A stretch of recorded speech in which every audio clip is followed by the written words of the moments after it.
what to absolutely not do after a big breakup. You're in a relationship and everything's going fine until it's not.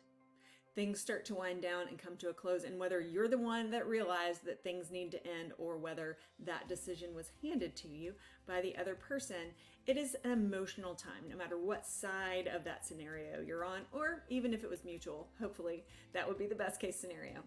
There are several things that most people do during this freshly broken up time period that you shouldn't do. Why? Because it doesn't help you heal, it doesn't make you look good out there, and it doesn't help prepare you for the next great thing that's in your life. It actually prolongs your misery. These actions actually make everything worse. So today I'm going to tell you what to absolutely not do after a big breakup. I'm also going to give you a couple of things to do that can help you heal and recover. First, check and see if you're a subscriber here. If not, become one. Click the subscribe button and the little bell. And if you like this video topic, give me a thumbs up as well. I'll be right back. GILD Coaching. More success, less stress. I've been on both sides of this scenario. I've been dumped and I've been the one that's done the dumping. And all of those relationships combined had one thing in common: the crappy feeling at the end of them. Whether I was the one that did the dumping, I felt bad. This other person wanted to be with me and I didn't. That's just, who wants to deliver that message? And if I was the one who received the breakup, that didn't feel good either. It's just a feeling of rejection. So when we're going through these types of feelings, a lot of times we do really stupid things. So I'm just going to go through some of the things that you might think in the moment are the right thing to do, but in the long term are really dumb. And they won't set you up for success later, which is what I'm here for. So I'd love for you to take notes. If you don't have a pen and some paper, I've got mine right here. But if you don't have anything to take notes with, then grab something. Or if you're watching us on your mobile app, you can open up the comment section and just take notes with your thumbs, and then it'll be right there. And if you gave me a thumbs up like I asked you to a little while ago, this will be in your liked videos. So you can come back and review your notes whenever you want. Okay, ready to get going? The first bad decision that a lot of people make just after a big breakup is they start to make big changes. Emotional times are not the times for you to make big changes in your life. Move, quit your job, change things, shave your head, whatever. So don't make any big changes. What you should do instead of making big changes is settle down and figure out what makes you feel good in your life as it is now.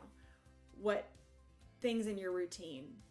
For example, me, on a daily basis, I go out every morning for 20 to 30 minutes and I walk with my dogs. And without that, if I have a day that doesn't have that little morning ritual, a part of my morning ritual in it, it just doesn't feel right. So figure out things that are in your life that do feel good. The reason that we reach for major changes is because we don't feel good and we want to make a major change to distract us from what's going on, which isn't going to make it go away, and to make us feel better. And usually big changes made during periods of high emotion are not great ones. All right, number 2, do not social stalk your ex. Go ahead, block them if you want, if that's what you need in order to not go, but it doesn't matter what he or she is doing now. It doesn't matter who he or she is with, who they're talking to, what they're doing. All it's going to do is make you miserable. You don't need to focus. Where your energy goes, where your focus is where your energy is going to go, and that's where things are going to grow, and you don't need to be fixated on this person. So do not social stalk. Let your friends know what's going on. Number 3, let your friends know what's going on, but don't dump on them. Just constantly talking about it. Why did this happen? Why did this happen? I'm so miserable, miserable, miserable. You will drive your friends away. And as much as they love you, they're going to need a break from that negative energy.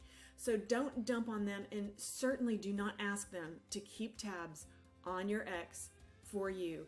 When your ex is your ex, it means that your life is none of that person's business, and that person's life is none of your business. All right, number 4, do not pretend that you are okay. It is okay to not be okay.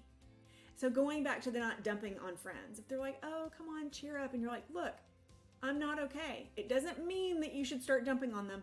It just means that you have a right to stand in your own feelings and insist on being treated fairly and lovingly and empathetically because you're not okay. When anything shakes us in life, we need a minute, We need a minute to catch our breath and figure out how to put our feet on some solid ground. So don't pretend that you're okay either. Just be honest. One thing that I always tell someone, and I'm happy to provide some support for you if this is you, look in the video description. You'll find my contact information. I'd love to talk with you and help you through this if you need. But get a coach, get a therapist, get somebody outside of your friend set, outside of your family, outside of your regular circle to talk with about this, because they can give you some really good feedback. So that's what to do. All right. Don't stop. And what I mean is, don't stop working. Don't stop the play time that you like to have. Don't stop your hobbies. Don't stop your self-care. Keep doing all that stuff. A lot of times when we're sad or something has happened to us, we're like, oh, I just don't feel like doing anything. And we kind of go into our cocoon and we just sit there. Do not isolate. Do not stop moving. Keep going about the rhythm of your life. If you go about the rhythm of your life like that, you will recover faster. I hope that this video was of help to you. Again, if you didn't already, give me a thumbs up if you like it. And if you're not a subscriber, click that subscribe button and the bell so that you will be one, and you'll find out the next time that we drop a video like this to help you live a happier, more successful life. See you next time.